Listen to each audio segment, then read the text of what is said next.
এখন দেখছেন YouTube channel Nitai media live. সকল ভক্ত চরণে সশ্রদ্ধ দণ্ডবত প্রণতি। শরীর বাক মনো ভিজৎ কর্ম প্রারভতে নর ন্যায্যং বা বিপরীতং বা পঞ্চৈত তস্য হে তবে। স্বয়ং ভগবান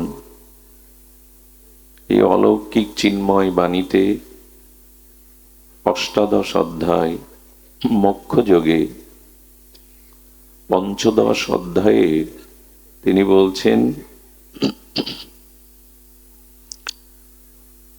মানুষের এই শরীর, মন এবং বাক্য, এই শরীর মন বাক্য দ্বারা যদি সে যথাযথ শাস্ত্রীয় আর সাধুগুরুর নির্দেশিত পথে এটি ক্রিয়াশীল রাখে, তখন এই মন বাক্য শরীর দ্বারা সে ভগবৎ প্রাপ্তি করতে পারে। আর যদি অকার্যচিত অর্থাৎ শাস্ত্র এবং সাধু বর্জিত, যদি সে শরীর মন এবং বাক্য শাস্ত্র বর্জিত জীবন চর্চার পথে পরিচালনা করে, তবে এই তিনটি দ্বারাই তার পতন হয়, স্খলন হয়, নরকগামী হয়। এখন সিদ্ধান্ত আপনার আমার চিন্তা বিবেকের কাছে। শরীর পেয়েছি, মন পেয়েছি, বাক্য পেয়েছি, এই তিনটি তত্ত্বের দ্বারা আমার আত্মকল্যাণ করব না আমার আত্মস্খলন বা পতন হবে, নির্ভর করছে আপনার উপরে। সিঁড়ি দিয়ে আপনি উপরে উঠুন, নিষেধ নাই। আবার আপনি প্রয়োজনে নিচে নামুন, একটি তো সিঁড়ি। তেমন মন, বাক্য এবং আমাদের শরীর, এই তিনটি উদ্ধার বা পতনের কারণ। খুব মার্মিক একটি বিষয় যদি ধ্যান দেন। আচ্ছা, আমরা যে শরীর পেয়েছি, এখানে নরনারী, শিশু, কিশোর, মূর্খ, বিদ্বান, ভিখারি এবং রাজা, প্রত্যেকের শরীর একই উপাদান দিয়ে তৈরি। এমন নয় যে যুবরাজের শরীরটার কিছু বেশি উপাদান দিয়ে গঠন করেছেন ভগবান। সকলের শরীরে একই পাঁচ তত্ত্ব বিরাজমান, কম বেশি নাই। আচ্ছা, শরীর একই বস্তু দিয়ে, একই উপাদান দিয়ে প্রত্যেকের শরীর নির্মাণ হয়েছে। আবার ভগবান বললেন, রাজার জন্য বা প্রজার জন্য 24 ঘন্টা সময় সকলের জন্য বরাদ্দ। দিন রাত 24 ঘন্টা রাজা বেশি প্রয়োজনীয় বলে তার জন্য 26 বা 28 ঘন্টা নয়, সকলের জন্য 24 ঘন্টা।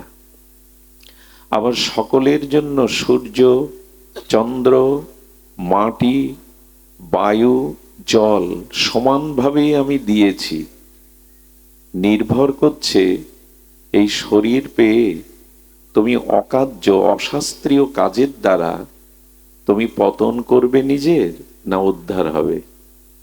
শরীর ব্রহ্ম সাধনার খলু, অর্থাৎ ব্রহ্ম সাধনার উপকরণ, আবার শরীরই পতনেরও উপকরণ। নির্ভর করছে আপনার উপরে।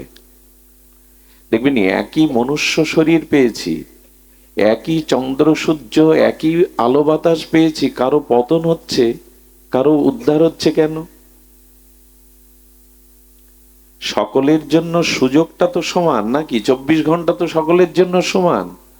গীতা আপনার জন্য আমার জন্য না, এমন কি? সকলের জন্য সব ব্যবস্থা যদি সমান হয়, কেউ উদ্ধার হচ্ছে, কারো পতন হচ্ছে কেন?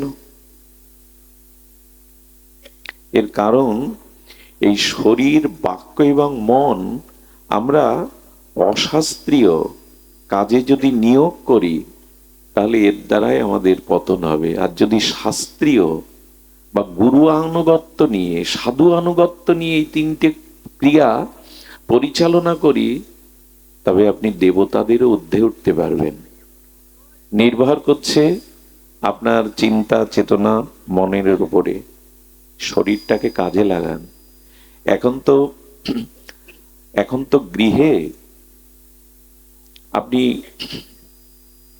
আস্বাদ্য চর্বচেষ্য লেজ্জ পেয়ে আর সারাদিনের কর্মক্লান্ত শরীরটা বিশ্রাম নিতে পারতেন, আহারাদি করে বিনোদনমূলক অনুষ্ঠান দেখতে পারতেন, পরিবারের সকলকে নিয়ে গল্পগুজব করতে পারতেন, কিন্তু আপনারা তা করেননি।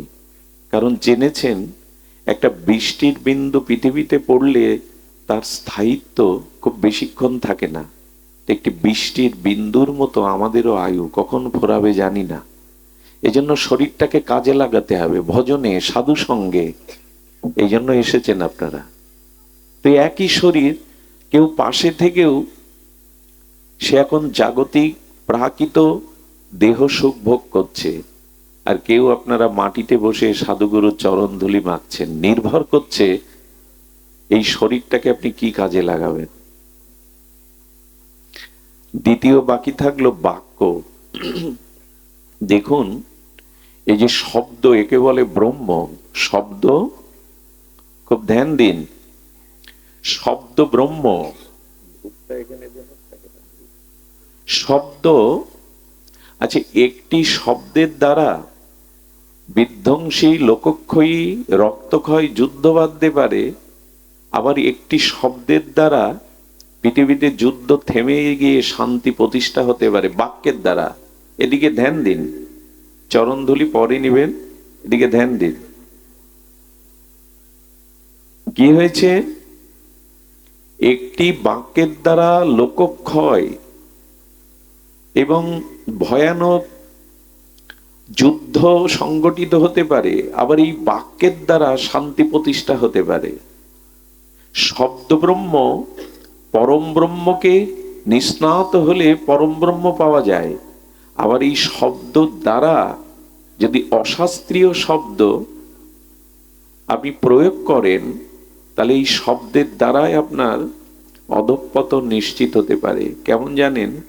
কুরুক্ষেত্রের এত বড় ভয়ানক লোকক্ষয়, রক্তের বন্যা বয়ে গিয়েছিল শুধু একটা শব্দের কারণে। এই জন্য মুখের বাক্যগুলো খুব হিসাব করে প্রয়োগ করতে হবে। দুর্যোধন ভগবান শ্রীকৃষ্ণকেই বলেছিল, কথাটি আপনাদের জানা, বিনা যুদ্ধে সুচাগ্র মেদিনী। এই কথাটাই কুরুক্ষেত্রের যুদ্ধ বাদিয়ে দিল। শ্রীকৃষ্ণ সন্ধি বা শান্তির প্রস্তাব নিয়ে গিয়েছিলেন, কিন্তু বলেছিল বিনা যুদ্ধে আমি ছুঁচের অগ্রে মেদিনী মানে মাটি। ভগবান কৃষ্ণ বললেন, গ্যাংগ্রিন আঙুলে হলে অপারেশন করতে হবে, তাহলে পুরো শরীর নষ্ট হয়ে যাবে। দুর্যোধনের এই একটা বাক্যেই শতভাই হারালো, তাদের ভাতৃবধূগণ বিধবা হলো, রক্তের গঙ্গা বয়ে গেল। কুরুক্ষেত্রের এই বিধ্বংসী ভয়ানক লোকক্ষয় পৃথিবীতে এর মতো আর হয়নি একটা বাক্যের দ্বারা।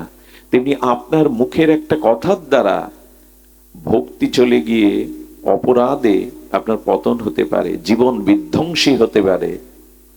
এই জন্য ঠাকুর মশাই বলেছেন, প্রয়োজন ছাড়া আন কথা মুখে বলবেন না। 10টা আন কথা বললে তার মধ্যে 2-4টি অপরাধমূলক পরনিন্দা, সাধুনিন্দা এসে যাবে, যার দ্বারা আপনার ভজনে বিঘাতক হয়ে অন্তরায় হয়ে যেতে পারে। কথা যত সংযত বলবেন, কথা যত শাস্ত্রীয় বলবেন, কথা যত বিবেক এবং বিচার দ্বারা বলবেন, ততই বাক্য আপনার আত্মকল্যাণের, আপনার উদ্ধারের পথ রচনা করে দেবে।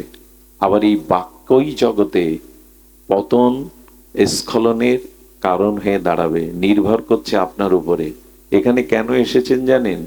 নিজের আত্মকল্যাণের জন্য এই মহাজন বাণী, ভাগবত গীতার চিন্ময় বাণী, সাধু মহতের অনুভব বেদ্য ভজন অনুভূতির রসে এই বাণীগুলো ধারণ করার জন্য, বিবেককে জাগানোর জন্য।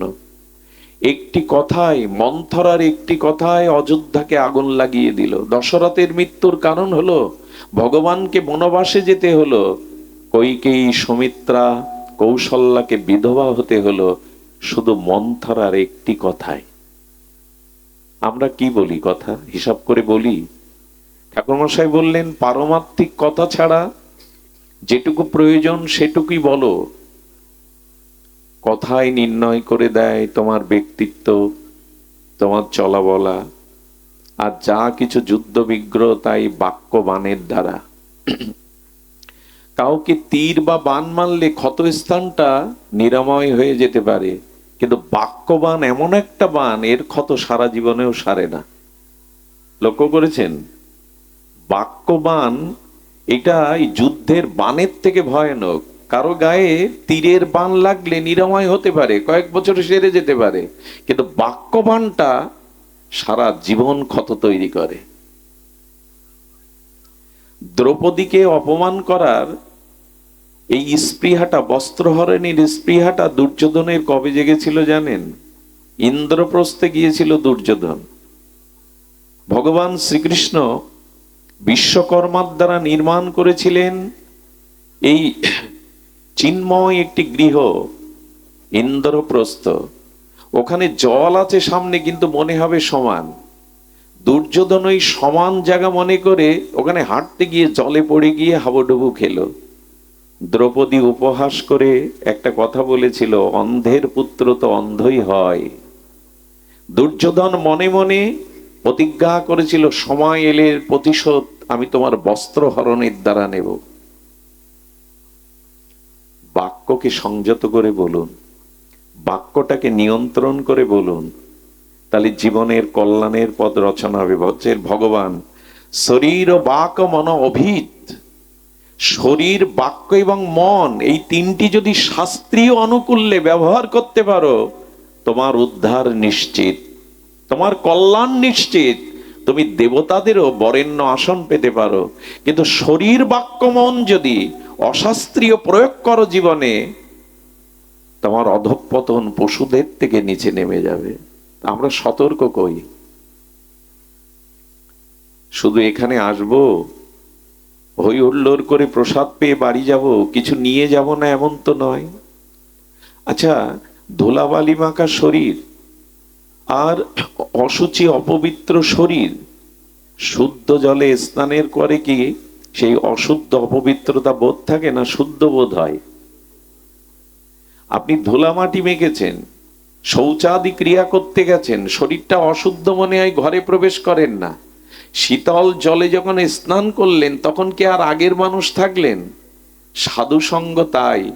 এসেছিলাম হৃদয়ের সেই অপবিত্রতা, হৃদয়ের সেই অশুদ্ধতা ধুতে, স্নান করতে। এই সাধু সরোবরে হরিকথার পবিত্র ভক্তির জলে স্নান করে যদি পবিত্রই না হলাম, এখানে শুধু টাকা ব্যয় করলাম। এই লাইট প্যান্ডেলে টাকা ব্যয় হলো, এদের টাকাগুলো ব্যয় হলো, আমাদের কিছু হলো না। স্নানের আগের মানুষটা আর স্নানের পরের মানুষটা এক নয়। সাধু সঙ্গ তাকেই বলে যে শরীর, যে মন নিয়ে এসেছিলাম, ওটা কিছু পরিবর্তন করে চলে গেলাম, এরই নাম সাধু সঙ্গ। তাকে আর হয়, অনেকের হয়, আমার মতো যারা, তাদের হয় না। আর এই তিনটি ক্রিয়া, আরেকটি হলো মন। আমি পূর্বেই বলেছি, একই তালা এক চাবি দিয়েই বদ্ধ করা যায়, খোলাও যায়। একই তালা, চাবি কটা? লাগাবার জন্য একটা, আর খোলার জন্য আর একটা, হয় কি? একই চাবি দিয়ে এপাশ মোড়ালে খুলে যায়, আর এপাশ মোড়ালে লেগে যায়। আপনার মনের অবস্থা ওই চাবির মতো। যদি শাস্ত্রীয় ভাবে মনটাকে পরিচালনা করেন, সৎ চিন্তা, সৎ ভাবনা, ঈশ্বরের নামরূপ লীলা, তবে বাঁধন খুলে গেল, আর জন্ম মৃত্যু চক্রের বাঁধনে আপনি বদ্ধ নন। কিন্তু যদি বিপরীতে অশাস্ত্রীয় ভাবে মনে কুচিন্তা, কুভাবনা, অসৎ চিন্তা করতে থাকেন, একই চাবি বদ্ধ করে দিল, আসা যাওয়া ফুরাবে না। মন কি ভাবে আমাদের? মন ভাবনাটা কি করে? মনকে বলা হচ্ছে মনেরও স্মরণ প্রাণ, ভগবানের নাম, ভগবানের লীলা, সৎচিন্তা মনকে দাও, তাতে মনও বেঁচে যাবে, তুমিও সুস্থ হবে। তোমাকে কাম ক্রোধ করে করে আর খাবে না, পাপের চিন্তা তোমাকে করে করে খাবে না।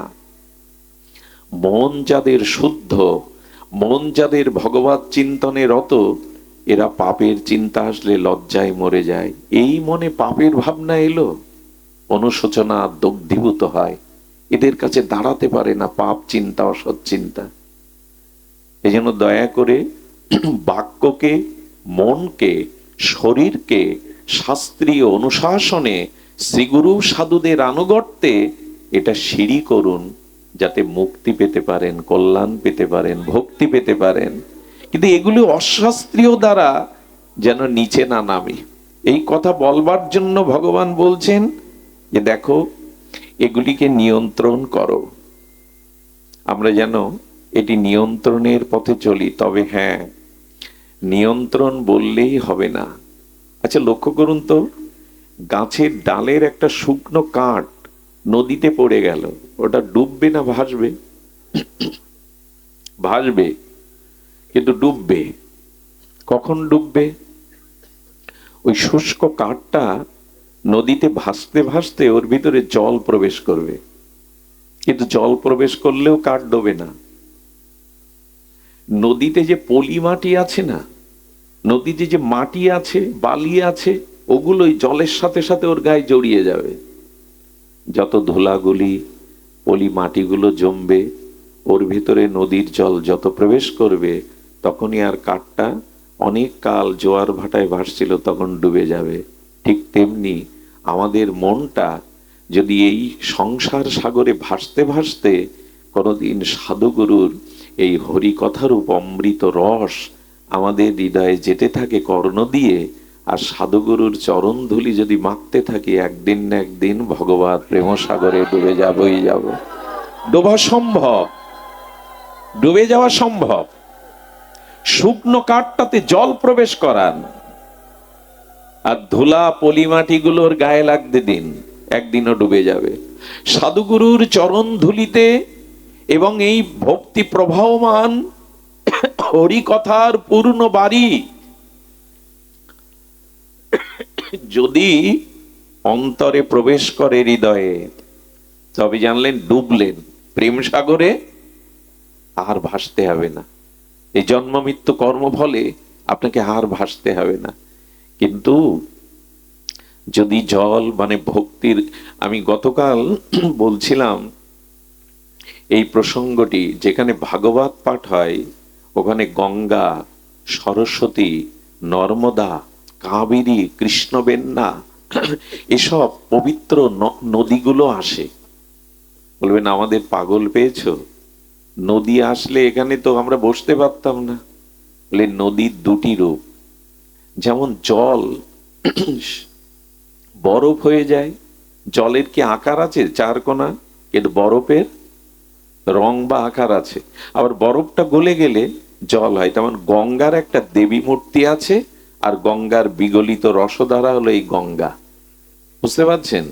গঙ্গার একটি মূর্তি আছে, দেবী মূর্তি। যেমন বরফ হয়ে গেল, জলটা একটা মূর্তি নিল, আবার গলে গেলে জল হয়ে গেল।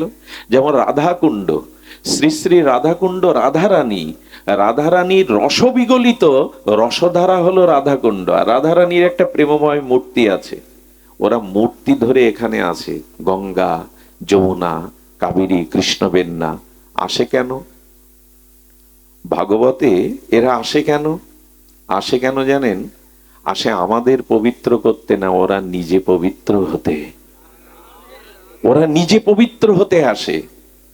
বলো গঙ্গা পবিত্র হতে আসে, আমরাই তো গঙ্গায় যাই পবিত্র হতে, পাপ পাপ ধুয়ে আসতে। বলে যে পাপগুলো আমার মতো ব্যক্তি গঙ্গায় ধুয়ে আসে, ওই পাপকে বিনষ্ট করার জন্য গঙ্গা হরিকথাতে এসে বসে। এই জন্য এখানে এই মনকে, এখানে এই যে বারবার আহা হরিবল, এই যে শব্দগুলো বলছেন, এই যে নাম চলছে, এখানে নাম বলছেন, শব্দের সাথে সাথে মন আর শরীর এখন ভজনে কাজে লাগছে। এর দ্বারাই কেবল আত্মকল্যাণ হতে পারে। গঙ্গা যমুনাও তাদের কাছে রেখে হওয়া পাপ মলিনতা দূরের জন্য ভাগবতে এসে বসে। তা আমাদের সেই রুচি হয় না তো। শ্রদ্ধার সহিত ভাগবত নিতে হবে, না হলে হবে না। তবে একটা জিনিস বলি, 20 গ্রাম লোহাকে ভাসাতে পারবেন না। 10-20 গ্রাম 1 কেজি লোহা জলে বা নদীতে সাগরে দিলে ডুবে যাবে, কিন্তু ওই লোহাটা যদি একটু বড় কড়াই করে পাত্র করে ছেড়ে দেন, কড়াই, লোহাটা গলিয়ে ছাঁচে গলিয়ে কড়াই করে ছেড়ে দিন, একই তো লোহা, ডোবে না, ভাসে। আমি বলতে চেয়েছিলাম বাক্যের দ্বারা, মনের দ্বারা এবং শরীরের দ্বারা যদি পাত্র হতে পারেন, তখন এই সংসার আপনাকে ডোবাবে না, ভাসাবে। আপনি ভাসতে পারবেন। লোহা ডুবে যায়, কিন্তু লোহাকে ছাঁচে ফেলে কড়াই তৈরি করে ছেড়ে দিন। কড়া আছে না, রন্ধনের যে কড়া, ওটা দিলে ভাসবে। নিজেকে পাত্র করুন। দেখুন, এই জ্ঞান, এই প্রেম ভক্তি নেওয়ার জন্য পাত্র হতে হবে আগে।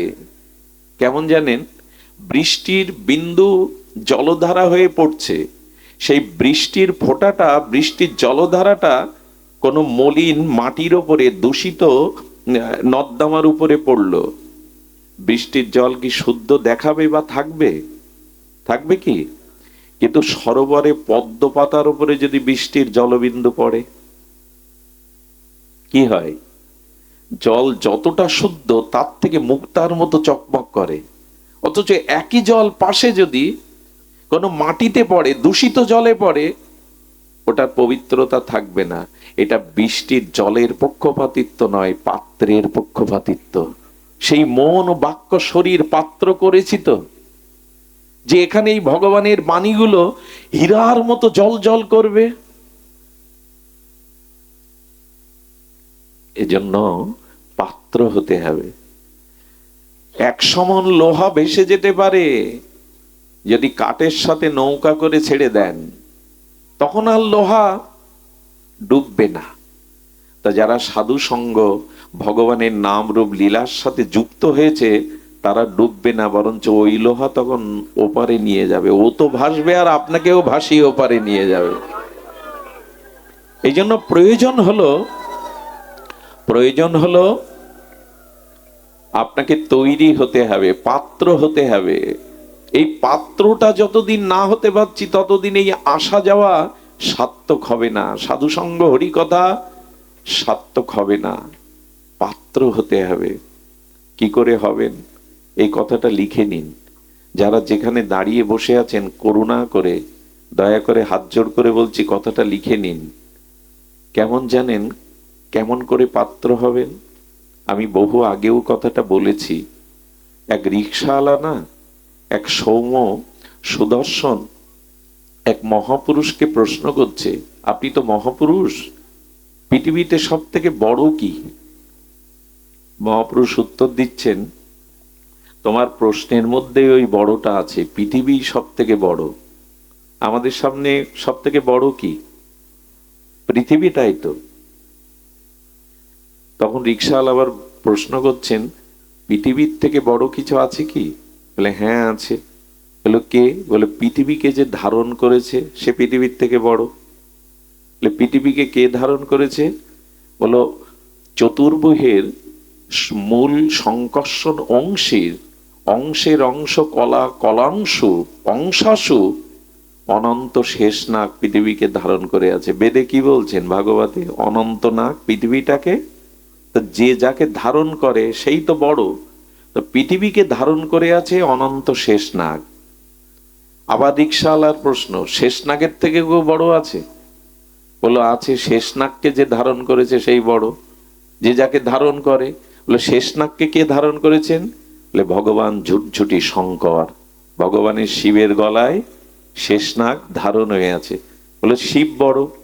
বলে ভগবান শিবের থেকে কে বড়? বলে শিব ঠাকুরকে যে ধারণ করে আছে। শিব ঠাকুরকে কে ধারণ করেছে? শুনুন, একবার লঙ্কেশ ত্রিলোক বিজয়ী, দেবতাদের ত্রাস, দশানন রাবণ গেল কৈলাসে। গিয়ে দেখছে ভগবান শঙ্করকে প্রণামের জন্য যোগী ঋষি মুনি ধ্যানীরা দাঁড়িয়ে লাইন দিয়ে। কিছু মানুষের অভিমান আছে, অহংকার আছে, আমি বড়, আমি লাইনে দাঁড়িয়ে প্রণাম করব গুরুদেবকে।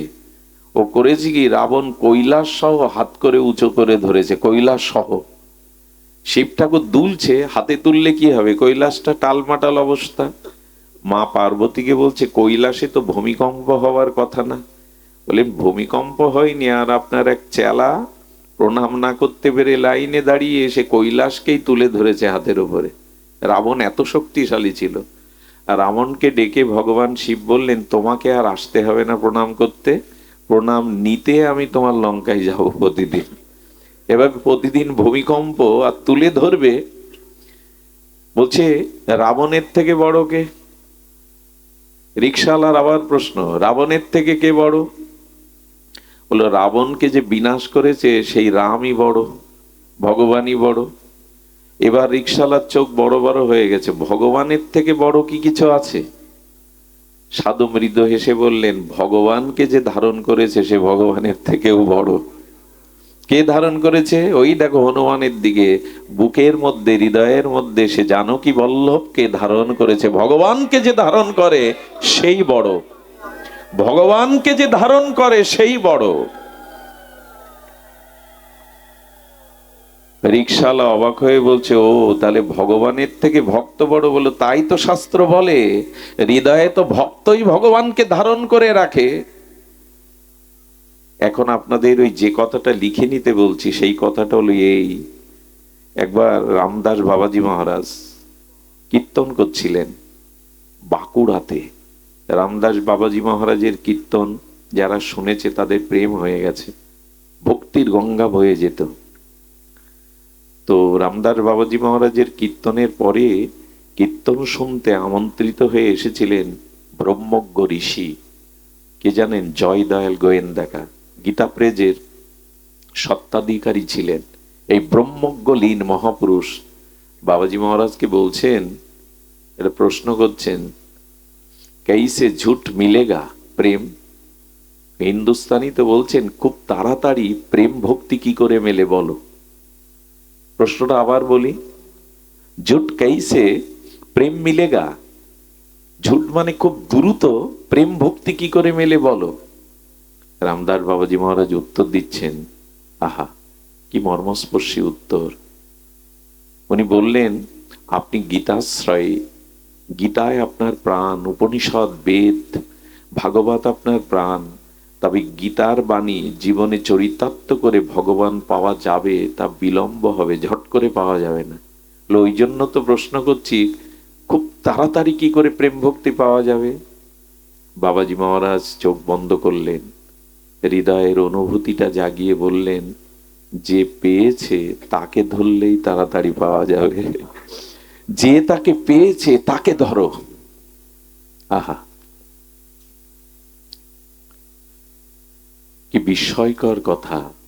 বৈষ্ণব বন্দনায় দাদারিরা কি কীর্তন করেন, কৃষ্ণ সে তোমার, তুমি দিতে পারো, তোমারও শকতি আছে। কৃষ্ণ কার? কৃষ্ণ বৈষ্ণবের, ভক্তের। এই বলে কৃষ্ণ সে তোমার, তুমি দিলে দিতে পারো, তোমারও শকতি। যেটাকে পেয়েছে তাকে ধরুন, দ্রুত পেয়ে যাবেন, বিলম্ব হবে না। যার কাছে যা আছে সে তাই দিতে পারে, যার কাছে নেই সে কি করে দেবে আপনাকে। যে হৃদয়ে ভগবানকে ধারণ করেছে সেই ভক্তের চরণ ধরুন, ভক্তকে আঁকড়ে ধরুন, উনি আপনাকে দিতে পারে।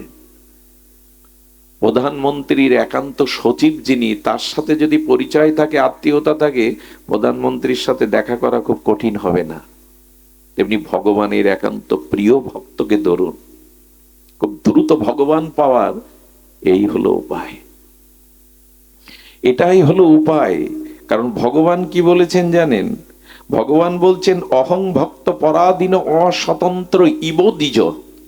আরে ভগবান অজিত, তাকে কেউ জিততে পারে না, ভগবানকে কেউ পরাস্ত করতে পারে না, কিন্তু সেই ভগবান পরাধীন শুধু ভক্তের কাছে। অহং ভক্ত পরাধীন অস্বতন্ত্র ইব দ্বিজ, আমি স্বতন্ত্র কিন্তু পরতন্ত্র ভক্তের কাছে। ভক্তের কাছে আমি স্বাধীন নই, পরাধীন। কে বলছেন? স্বয়ং ভগবান। আরো কি বলছেন জানেন? বলছেন, সাধু বিগ্রস্ত হৃদয় ভক্ত ভজ জনক্রিয়া। ভগবান এও বলে দিয়েছেন আমার মন আমাতে নাই, সাধুকে দিয়ে দিয়েছে, আমি মালা বদল করে নিয়েছি। সাধুর মনটা আমি নিয়েছি আর আমার মনটা সাধুকে দিয়েছি। তাহলে সাধুর কাছে কার মন আছে? একটু কথা বলুন, কার মন আছে? বিনিময় হয়ে গেছে, মালা বদল হয়ে গেছে। সাধুকে ধরলেই ভগবানের মন পাওয়া যায়। এই জন্য যে পেয়েছে তাকে ধরো, দ্রুত পেয়ে যাবে তাকে, দ্রুত পেয়ে যাবে তাকে। জয় রাধে। কেটে গেল নাকি তোমার? জয় শ্রী রাধে। কণ্ঠ তো ছিল না, কথা বলতে পারছিলাম না। দেখো কোথায় আরেকটু সামান্য ভলিউম বাড়িয়ে দাও। ভাগবতে কণ্ঠ যে কোথা থেকে আসে জানি না, কণ্ঠের যা দুরবস্থা। এই জন্য বলছেন সাধু বিগ্রস্ত হৃদয়েও ভক্তই ভক্ত জনপ্রিয় সুধীজন। এই জন্য ভক্ত দিতে পারে ভক্তি, ভগবান না। আচ্ছা, একটু ধ্যান দিন তো, ভগবানকে যতটা সম্মান করেন ভক্তকে করেন তো? আমরা কত বিচিত্র চরিত্র, সামনে প্রশংসা করি, অন্তরালে তার দোষ ধরি, নিন্দা করি। এতে কি আর ভক্ত কৃপা হয়? এতে কি আর বলে ভক্ত তো জানতে পারলো না আমি তার নিন্দা করলাম? বলে ওটা ভক্ত জানতে পারেনি, ভক্তের হৃদয়ে যে ভগবান আছে উনি সব জানতা, উনি জেনে বসে আছেন যে এই ব্যক্তিটি ভক্ত নিন্দা করছে, একে কৃপা ভগবান কোনো কালেও করবে না। শুনুন, কাটা ফোটে যদি পাই, আর যদি আপনি কাটা যদি পায়ে ফোটে না, কাটা যদি পায়ে ফোটে আপনি মাথায় ছুঁচ দিয়ে খুঁড়লে কাটা পাবেন, বের করতে পারবেন? অপরাধ যদি ভক্তের চরণে হয়, কোটিকাল গোবিন্দ চরণ ধরেও আপনি মুক্তি পাবেন না। আপনাদের মনে আছে দুর্বাসাকে গোবিন্দ কি বলেছিলেন? তুমি ব্রহ্মালোকে, শিবলোকে, বৈকুণ্ঠ লোকে দৌড়ে বেড়াচ্ছ, ওই দৌড়ে বেড়াচ্ছ আমার সুদর্শন চক্রের জন্য। বলো সুদর্শন চক্র তো আপনার, আপনি রক্ষা করুন, আমিও তো মুনি ঋষি, দুর্বাস আমি সাধারণ না। বললেন আমি ভক্তের অধীন, তুমি মুনি বটে, কিন্তু আমার ভক্তের মহিমা সবার উপরে। সুদর্শন আমার হলেও আমার কথা এখন শুনবে না। কাটা ফুটেছে পায়ে, আঘাত লেগেছে পায়ে, আচ্ছা মালিশটা লাগাতে হবে কি মাথায়? ভক্ত চরণে অপরাধ হয়েছে, ভগবান বলছেন আমার কাছে কিছু করার নেই, যেখানে আঘাত পেয়ে দিয়েছো ওইখানে যাও, ওইখানে পড়ো। ভগবান বলছেন এই কথা। এই জন্য আড়ালে কোনো ভক্তের নিন্দা করবেন না। এটা অন্তত ভক্ত তো ক্ষমাশীল, মনে রাখে না, জলে দাগ কাটার মতো সাধু। ভগবান গণনা করে রাখে, ভগবান গণনা করে রাখে, ভগবান ক্ষমা করে না। হরিদাস ঠাকুর কারো দোষ দেখতেন না, কিন্তু রাজা রামচন্দ্র খানের বংশ নির্বংশ হয়ে গেল। বলো হরিদাস তো তাকে অভিশাপ দেয়নি, বলো ভগবান ক্ষমা করেনি ওকে। ভক্ত অপরাধ ক্ষমা করে, কিন্তু ভক্ত চরণে অপরাধ করলে ভগবানই তাকে শেষ করে দেন। এটা না হলে ভক্তাধীন ভগবানের মহিমা থাকে না। আর কি বলেছে? বৈষ্ণব মোহ দেহান্ত তস্মাৎ পূজ্য মহামুনে। দুর্বাসাকে বলেছিলেন অন্য যন্তং পরিত্যাজ্যং বৈষ্ণবান ভজস্ব্রত। এসব কথাগুলো মনে হয় একটু বাঁধিয়ে রাখি বুকে, যাতে ভুল না হয়, অপরাধগুলো আর না হয়। বললেন শুনুন, ভগবান সহর্ষে নিজ ভক্তগণের মহিমা বিজয়ন্তী পতাকা তুলে ধরেন, উড্ডীয়ন করেন। আর ভগবান ছোট্ট বাক্যের দ্বারা ভাগবতে এক কথাই প্রকাশ করে দিয়ে গেছেন, মদ ভক্ত পূজা অধিকা। শোনো জগতের জীবগণ, শোনো মনুষ্যগণ, আমার থেকে আমার ভক্তকে অধিক পূজা করবে তবেই প্রেম ভক্তি পাবে। এটা ভগবান বলছেন ভাগবতে, মদ ভক্ত পূজা অধিকা, আমার থেকে আমার ভক্তের সম্মান পূজা বেশি করে করবে তবেই তুমি আমার প্রেম ভক্তি পাবে। আমরা করি উল্টো, আমরা মন্দিরে দেবতাকে গিয়ে প্রণাম করি, সাধু দেখলে আড়ে তাকায়, যেন কতকালের শত্রু। ভগবান বললেন ওই মন্দিরে প্রণাম আমি নেব না, প্রণাম আমি নেব না। এই জন্য সতর্ক হন। মন্দিরে শুধু ভগবান দেখেন, দেবতা দেখেন, আর কোথাও দেখেন না, এই দৃষ্টিতে অন্তত প্রেম ভক্তি পাবেন কিনা আমি বলতে পারবো না। দৃষ্টি বড় করুন। সব থেকে বড়, যদি জীবনে মহৎ হতে চান, অন্যের দোষ দেখবেন না। যদি মহৎ হতে চান, নিজের দোষ দেখুন। ভাগবত বলছেন, অন্যের দোষ যখনই আপনি দেখা শুরু করবেন, তখন আপনি মহৎ তত্ত্ব থেকে বাদ পড়ে যাবেন।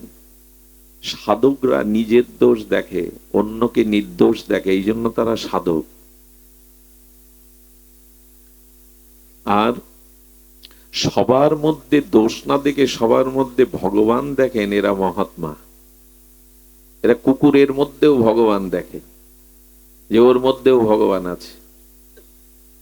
এই জন্য দৃষ্টিটাকে প্রসারিত করুন, ভক্ত অপরাধ থেকে দূরে থাকুন। কোটি ভজন করেও একবার নিত্যানন্দ বংশ অবতংশ কলকাতায় কীর্তন করছিলেন। নিত্যানন্দ বংশ অবতংশ 12তম। উনি কীর্তনে একটা নিত্যানন্দ বংশ অবতংশ, তো ওইভাবে কীর্তন করছেন। এক কলেজ পড়ুয়া নাস্তিক ছেলে ওখানে উপস্থিত। এত ভাব দেখায় কেন? একটু পরীক্ষা করি। একটা সুস কিনে এনেছে বাজার থেকে। সেই ধারালো সুসটা উনি কীর্তনের আবেশে আছেন, এপড় ওপড় করে পায়ে ফুটিয়ে দিয়েছেন, কিন্তু উনি বুঝতে পারেননি। কীর্তন আবেশে উনি বুঝতে পারেননি। ছোটবেলায় যখন ফুটবল খেলতেন আপনারা, কত কাটা ফুটে গেছে, কাছে কেটে গেছে, খেলার আনন্দে বুঝতে পারেননি। খেলা শেষে স্নান করতে গিয়ে দেখলেন একটা কাঁচ ফুটে আছে। ওই যে খেলার আনন্দে আবেশ ছিল না, তেমনি কীর্তন আনন্দে সুসটা এপড় ওপড় করেছে, আবেশ ছিল না। রাত্রে যখন ঘুমাতে যায়, যন্ত্রণায় পাটা ফুলে গেল, যন্ত্রণায় সারা রাত কাঁদরালেন। ভোরবেলা থেকে শুরু হলো সেই যুবকের বাড়ির প্রত্যেকটা ব্যক্তির রক্ত বমি, আর থামে না। হাসপাতালে মৃত্যুর সাথে যখন পাঞ্জা লড়ছে, একজন প্রাজ্ঞ ব্যক্তি বলছেন, কোন অপরাধ কেউ করেছে তোমার গৃহে, তাড়াতাড়ি বলো কি অপরাধ, নাহলে কাউকে বাঁচানো যাবে না। ছেলেটা কাঁপতে কাঁপতে বললে, এই করেছিলাম আমি। বলো, বাঁচবার একটাই উপায়, ওনার চরণে গিয়ে ক্ষমা প্রার্থনা করো। এসে যখন কেঁদে পড়লেন, পিতা মাতা সন্তান সবার মুমূর্ষু অবস্থা দেখে, তখনই মাথায় হাত দিয়ে বললেন, আর কখনো কোন সাধুকে এভাবে পরীক্ষা করতে যেও না। উনি তুলে নিলেন হাত, সকলেই নিরাময় হয়ে গেল। আমাদের জীবনে যা কিছু বিঘ্ন আসে, তার কারণ হলো কোনো না কখনো আমরা কোনো ভক্ত চরণে অপরাধ করে বসি। ভগবান কোটি অপরাধ ক্ষমা করে দেন, কিন্তু ভক্ত অপরাধ ভগবান ক্ষমা করেন না। সতর্ক থাকুন, ভজন কম হোক, ভজন সাধন হরিনাম অল্প হোক, অপরাধ যেন না হয়, তাহলে পার পেয়ে যাবেন। অল্প ভজনেও প্রেম পেয়ে যাবেন। কিন্তু অপরাধ করছেন, আবার আপনি দিনরাত ভজন করছেন, তা বিলম্ব হবে, পাবেন না। ভজন অল্প হোক, অপরাধ কম হোক। আমি দেখেছি, একটা কথা বলি, অপরাধ নেবেন না। আমরা যখন পাঠ থেকে নামি, তখন অনেকেই এমন আচরণ করেন, প্রণাম করার জন্য একজন বৃদ্ধার গায়ে পা লেগে গেল, একটা শিশু গায়ে আপনি আঘাত দিয়ে দিলেন, কেউ আসতে গিয়ে তাকে ঠেলে ফেলে দিলেন। আচ্ছা, ওই ভক্ত যদি মনে কষ্ট পেয়ে আপনার দিকে একবার অপরাধের দৃষ্টি দিয়ে তাকায় না, এরকম সাধুর 1 কোটি জন্ম চরণ ধুলি নিয়ে আপনি পার পাবেন না। আপনি কেন মঙ্গল নিতে গিয়ে অপরাধে জড়িয়ে যাচ্ছেন? আচ্ছা, এইখানে যদি কোনো মহাপুরুষ আসে, তার পায়ে হাত দিয়ে প্রণাম করা লাগবে না, তিনি চলে গেলেন, তবু তার পায়ের ধুলো পাবেন, কারণ ধুলোটা তিনি নিয়ে যেতে পারেননি, এখানে রেখে গেছেন। ধুলোটা উনি নিয়ে যেতে পারেননি, চরণ নিয়ে উনি চলে গেছেন, কিন্তু ধুলোটা উনি নিয়ে যেতে পারেন। বৃন্দাবনের থেকে ভগবান নিত্য লীলায় অপ্রকট লীলায় চলে গেছেন, কিন্তু বৃন্দাবনের ধুলি গোবিন্দ সাথে নিয়ে যাননি। সব থেকে মহাত্মারা কি করে জানেন? সাধু চলে গেলে ওই যাওয়ার পথের দিকে তাকিয়ে থাকে, যেখানে যেখানে সে চরণ রেখেছিল ওই ধুলিটা নিয়ে মাথায় মাখে। একজনকে গা দিয়ে আঘাত দিয়ে, একজন বৃদ্ধাকে কষ্ট দিয়ে আপনি চরণ ধুলি নেওয়ার জন্য ব্যস্ত হয়ে গেলেন, এতে যে অপরাধ হলো তাতে এক প্রণামে কাজ হবে না। সাবধান থাকবেন, ভজনে যেন অপরাধ না জড়িয়ে যায়। পায়ে প্রণাম করলেই সব হয়ে যায় এরকম না, কাছে গিয়েই প্রণাম করতে হয় এমন না। সকালবেলা উঠে শুদ্ধ বৈষ্ণবকে স্মরণ করে প্রণাম করলেও তার আশীর্বাদটা আপনার কাছে চলে আসে স্মরণে। এই জন্য প্রণামের এটা বিধি নয়। প্রণামের বিধি হলো যথাযথ রূপে যদি আমরা শ্রদ্ধাটা রাখতে পারি, ওই ধুলার মধ্যেই সব পাওয়া যাবে।